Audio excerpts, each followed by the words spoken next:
Hello student, today we are going to discuss chapter 3. Chapter 3 में topic है आपका the Brahmaputra river system. इस पे हम डिस्कस करेंगे, ब्रह्मपुत्र रिवर सिस्टम को स्टडी करेंगे.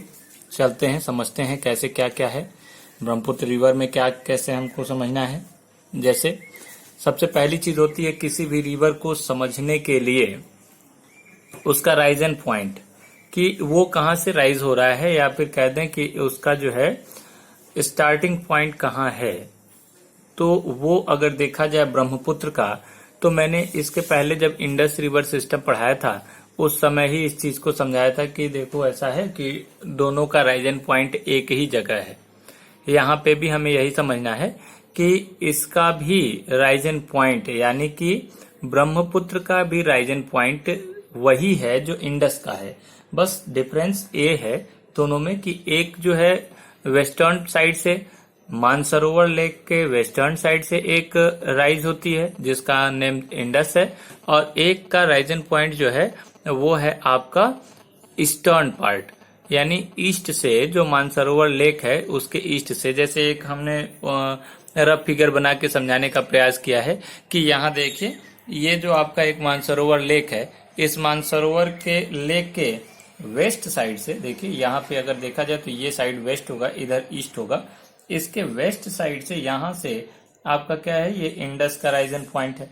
और अगर हम देखें इसके ईस्टर्न साइड से, तो उसके ईस्टर्न साइड से किसका राइज एंड पॉइंट है, वो है आपके यहाँ देखिए ये ईस्टर्न पॉइंट है इसका.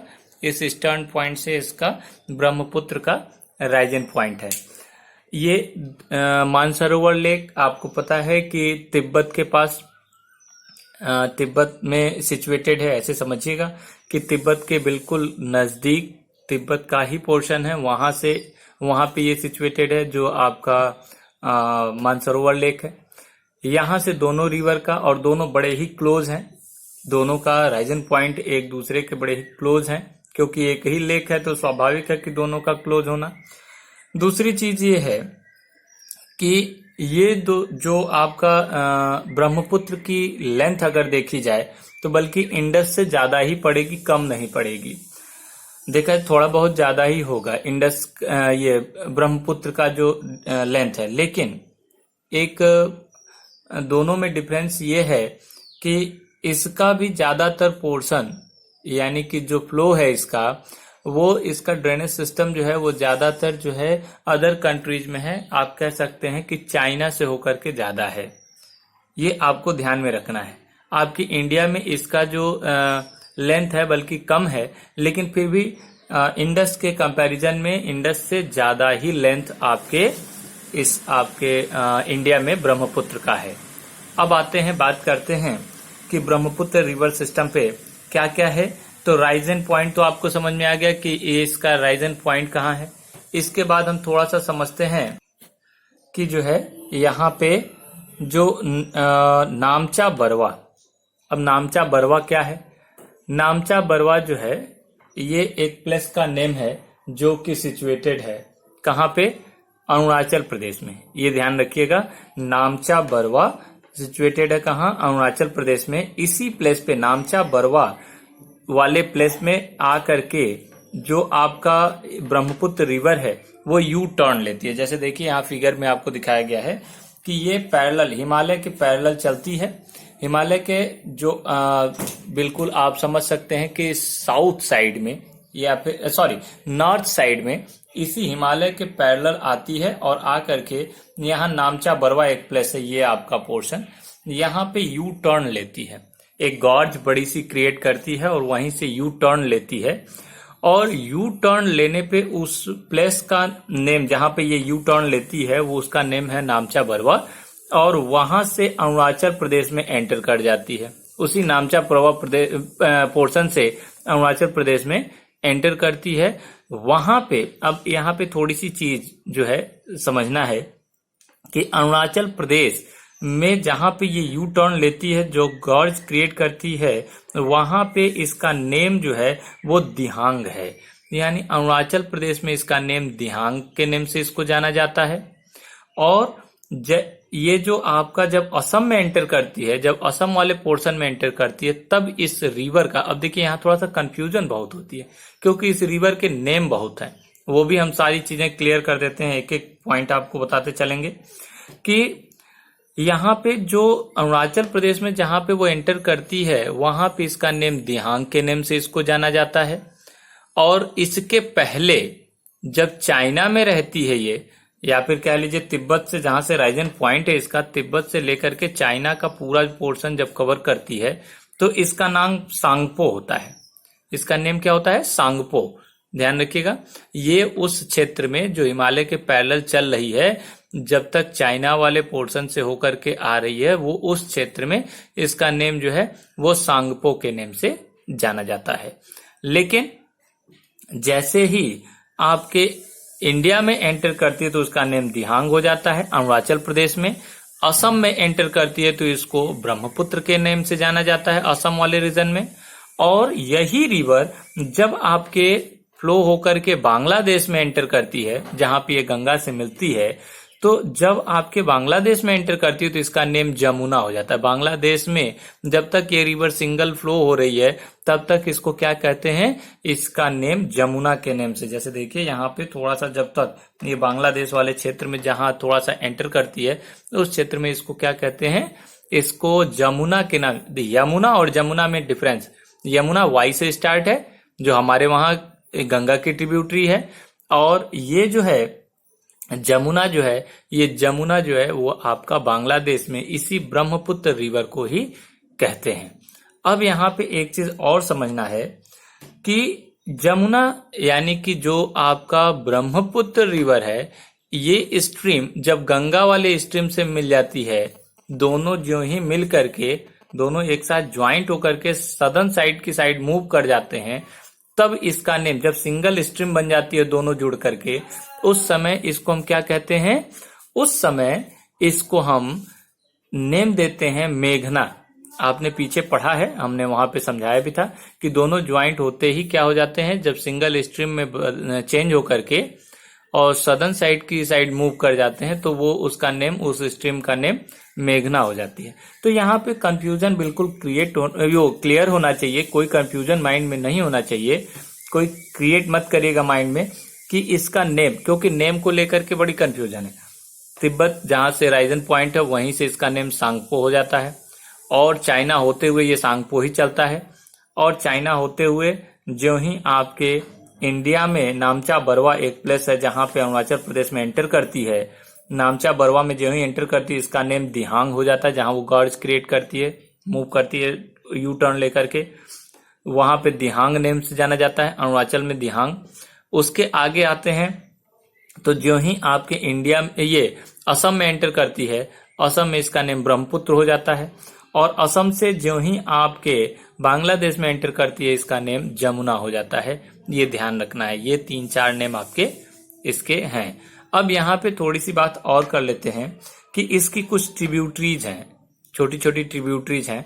जैसे दिहांग इसका नेम है मेन, इसी में दिबांग, दिहांग ब्रह्मपुत्र का नेम है, लेकिन ध्यान रखिएगा दिबांग जो है ये इसकी ट्रिब्यूटरी है, यानी एक छोटी सी रिवर है जो आकर के इसमें ज्वाइंट हो जाती है, इसको हम क्या कहते हैं? ये इसका नेम है आपका दिबांग।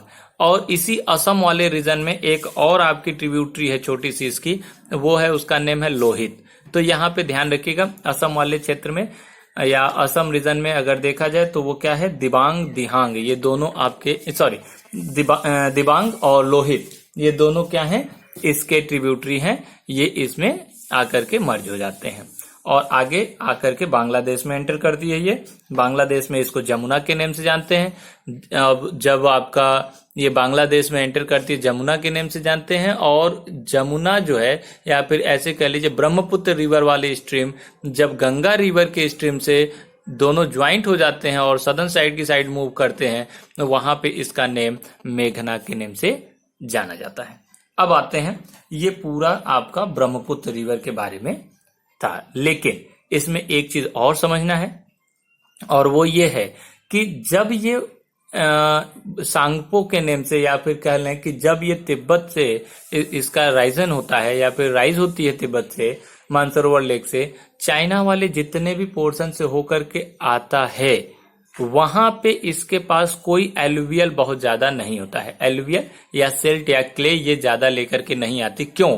क्योंकि उस क्षेत्र में वो पूरा का पूरा एरिया कोल्ड डिजर्ट है, और कोल्ड डिजर्ट होने की वजह से अगर देखा जाए तो वहां पे इसको बहुत बड़े लेवल पे एलुवियल नहीं मिल पाता, जिसकी वजह से ये जो आपका पूरा एरिया, ये जो हिमालय पैरेलल चलती है, इसमें कोई बहुत ज्यादा इसको एलुवियल नहीं मिल पाता। और ये यहां से जब यू टर्न करके नामचा बरवा में में एंटर करती है अरुणाचल प्रदेश में, वहां क्या होता है, वहां से स्टार्ट होता है, वहां से ये पूरा पोर्शन जो असम वाला रीजन है, वहां का पूरा पोर्शन ये अच्छा खासा सिल्ट और क्ले यहां से लेकर के आगे बढ़ती है।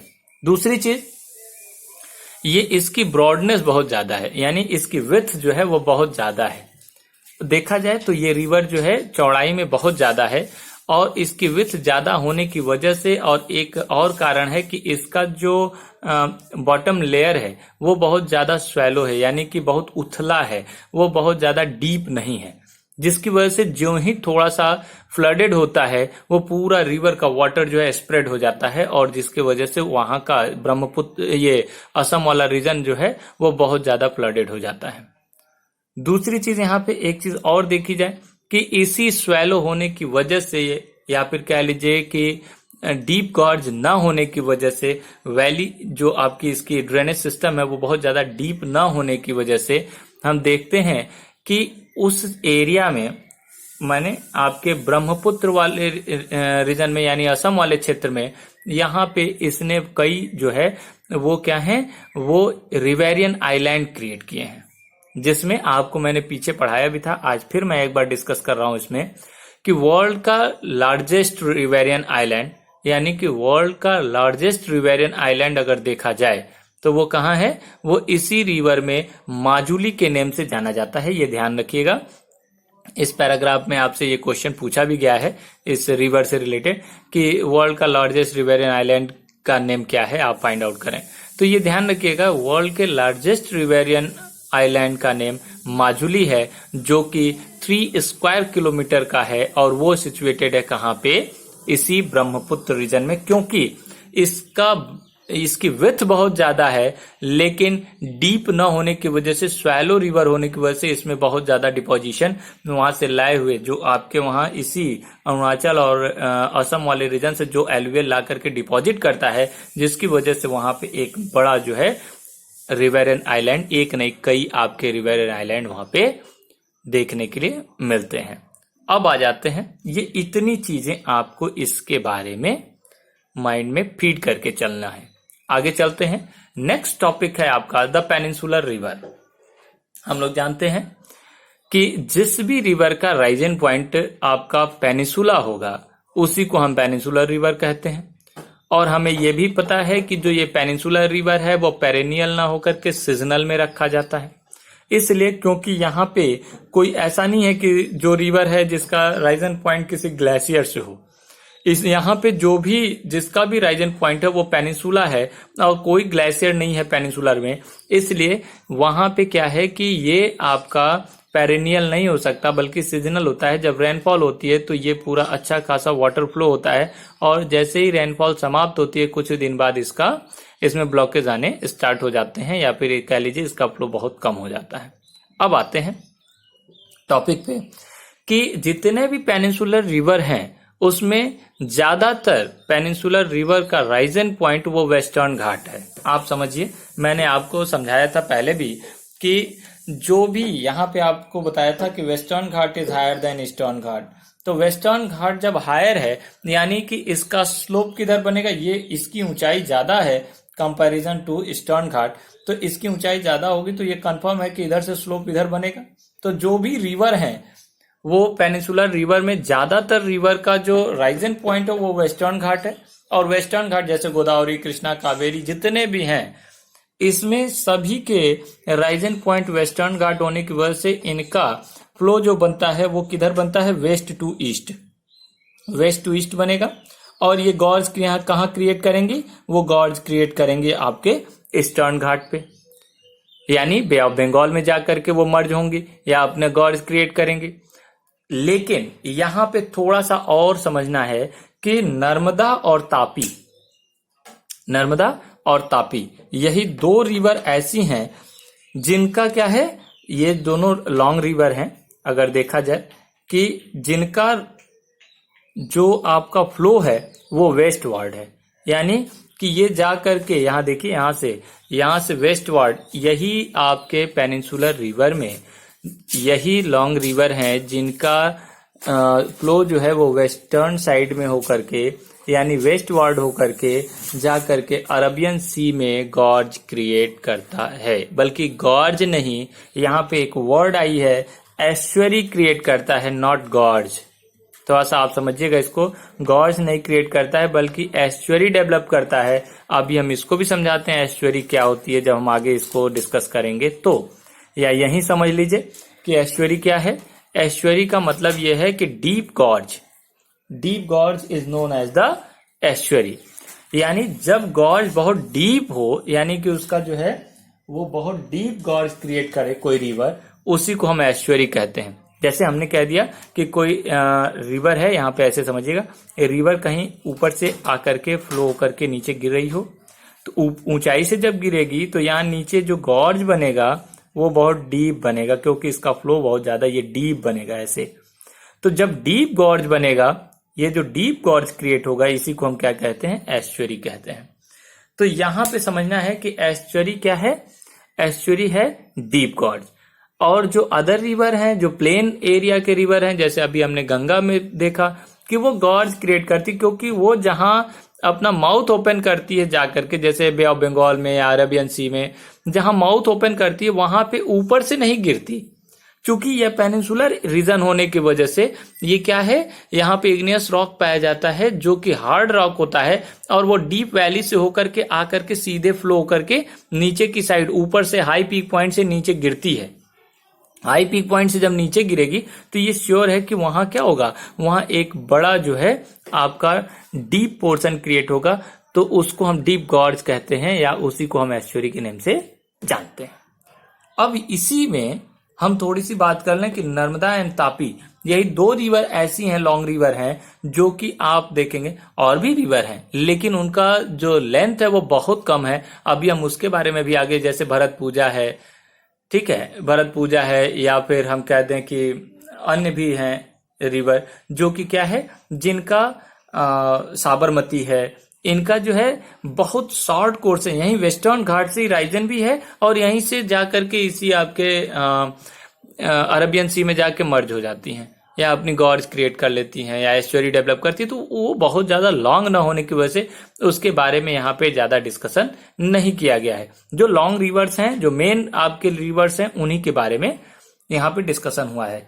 अब देखते हैं कि नर्मदा एंड तापी, ये दो आपकी क्या है, ये इसका फ्लो जो है वेस्टवर्ड है, और वेस्टर्न साइड में जाकर के अरबियन सी में वो अपना एस्चुअरी डेवलप करती हैं। एस्चुअरी भी समझ में आ गया होगा कि deep gorge is known as the estuary. अब आते हैं आगे नर्मदा रिवर पे, एक एक रिवर करके हम दोनों को समझ लेते हैं। नर्मदा रिवर बेसिन की बात करें या नर्मदा बेसिन की बात करें, तो नर्मदा बेसिन में हम देखें कि राइजेस इन अमरकंटक हिल्स इन मध्य प्रदेश। अब समझिएगा कि मध्य प्रदेश का ये जो आपका पोर्शन है, यहाँ पे प्लेट्यू रीजन का एक पीक पॉइंट बना हुआ है, राउंडेड हिल्स है। हम जानते हैं कि प्लेट्यू रीजन में हमने पीछे पढ़ाया था, जब पेनिनसुलर प्लेट्यू हमने पढ़ाया था, वहां पे बताया था कि राउंडेड हिल्स यहाँ पाए जाते हैं। तो यहाँ पे इस प्लेट्यू रीजन में एक अमरकंटक हिल है, ये देखिए यहाँ पे आपको नेम भी हमने इसीलिए कंफर्म कर दिया है, अमरकंटक हिल है जो कि मध्य प्रदेश में सिचुएटेड है। वहां से इसका राइजन पॉइंट है, उसी हिली रीजन से, अमरकंटक हिल से इसका राइजन पॉइंट होने की वजह से यहां से इसका फ्लो जो है, अच्छा ये क्या होता है, डीप वैली से होकर के, या फिर कह लीजिए रिफ्टेड वैली, कटी फटी, रिफ्टेड का मतलब होता है कटी फटी, जो आपके अंदर अंदर जो डीप वैली एक चैनल बना हुआ है, उसी के अंडर से होकर के ये क्या होता है, उसी में होकर के इसका फ्लो रहता है, और ये आगे जाकर के, अच्छा इसी डीप या रिफ्टेड वैली से होकर के गुजरने की वजह से इसमें आपको कई पिक्चर स्क्यू देखने के लिए मिलेंगे। यहाँ पे देखिए, it creates many picture skew locations. Picture skew का मतलब होता है मनमोहक दृश्य। जैसे आप ऊपर खड़े हैं, नीचे से होकर के रिफ्टेड एरिया से होकर के वो क्या हो रही है, रिवर का फ्लो जारी है, तो आप ऊपर से उसको देख सकते हैं, वो अच्छा दिखता है। या कुछ ऐसे रीजन है जहां से आकर के अंदर अंदर जो है रिफ्टेड वैली से होकर के आकर के और फिर डीप वहां से हाई पीक पॉइंट से नीचे की साइड गिरता है, जिसको हम क्या कहते हैं, फॉल्स कहते हैं। इसमें आप देख सकते हैं कि जो आपका मध्य प्रदेश का एक प्लेस है जबलपुर, मध्य प्रदेश में प्लेस है जिसका नेम है जबलपुर। ये आपके जबलपुर में धुआंधार फॉल्स के नेम से जाना जाता है। ये जबलपुर में सिचुएटेड है, जबलपुर में। ये ध्यान रखिएगा कि मध्य प्रदेश के जबलपुर में धुआंधार फॉल्स है। धुआंधार फॉल्स क्यों नेम है ये भी जान लीजिए, क्योंकि वहां पे जब ये क्या होता है कि हाई पीक पॉइंट से ये नीचे की साइड गिरता है, तो इसके वहां पे वो वाटर वेपर निकलने, जब नीचे गिरता है तो वाटर वेपर उठते हैं और उसकी वजह से पूरा धुंध जैसा बन जाता है, जैसे लगता है पूरा धुआं धुआं जैसा उड़ रहा हो, इसीलिए इसका नाम भी रखा गया धुआंधार फॉल्स। अब आते हैं, Narmada basin covers parts of Madhya Pradesh and Gujarat. ये दो स्टेट कवर करती है। एक तो राइजन पॉइंट ही है आपका मध्य प्रदेश, तो पहला आपका स्टेट मध्य प्रदेश हो गया। दूसरा ये गुजरात का भी कुछ एरिया ये कवर करती है, और ये जाकर के फिर आपका, जैसे आपको मैंने पीछे बताया भी था कि सरदार सरोवर डैम भी इसी पे बना हुआ है, नर्मदा रिवर पे। ये ध्यान रखने वाली बात है कि जो आपका नर्मदा बेसिन है वो क्या है, वो दो स्टेट कवर करती है, एक मध्य प्रदेश और दूसरा गुजरात। अब आ जाते हैं नेक्स्ट टॉपिक पे, the Tapi basin. Tapi basin की बात करें तो सबसे पहले इसकी भी राइजन पॉइंट की बात कर लें, तो राइजन पॉइंट इसका क्या है, सतपुड़ा रेंज। जैसे मैंने बताया था कि यहाँ पे ये देख सकते हैं, ये जो प्लेस है इसका, ये सतपुड़ा रेंज या सतपुड़ा हिली रीजन है, यहीं से इसका, ये भी आपका सिचुएटेड है मध्य प्रदेश में ही, और इसी सतपुड़ा रेंज से इसका राइजन पॉइंट है जो कि बैतूल डिस्ट्रिक्ट में सिचुएटेड है, यानी बैतूल डिस्ट्रिक्ट ऑफ मध्य प्रदेश। इसका राइजन पॉइंट है Betul district of Madhya Pradesh, Satpura range. यहां से इसका राइजन पॉइंट है। यहां से होकर के बिल्कुल पैरेलल आप देख सकते हैं कि नर्मदा के ही पैरेलल ये रिवर, देखिए यहाँ थोड़ा सा, नर्मदा के पैरेलल ही ये रिवर आकर के और यहाँ पे अरबियन सी में एस्चुअरी डेवलप करती है। अब यहाँ पे बात करते हैं कि its basin covers the parts of MP, Madhya Pradesh, Gujarat और महाराष्ट्र। ये 3 स्टेट कवर करती है कि इसका जो राइजन पॉइंट है तो मध्य प्रदेश में, तो एक तो मध्य प्रदेश कवर करेगा, दूसरा गुजरात भी कवर करता है, और बीच में महाराष्ट्र को भी थोड़ा सा कवर करते हुए और जाकर के ये अरबियन सी में गॉर्ज क्रिएट करता है।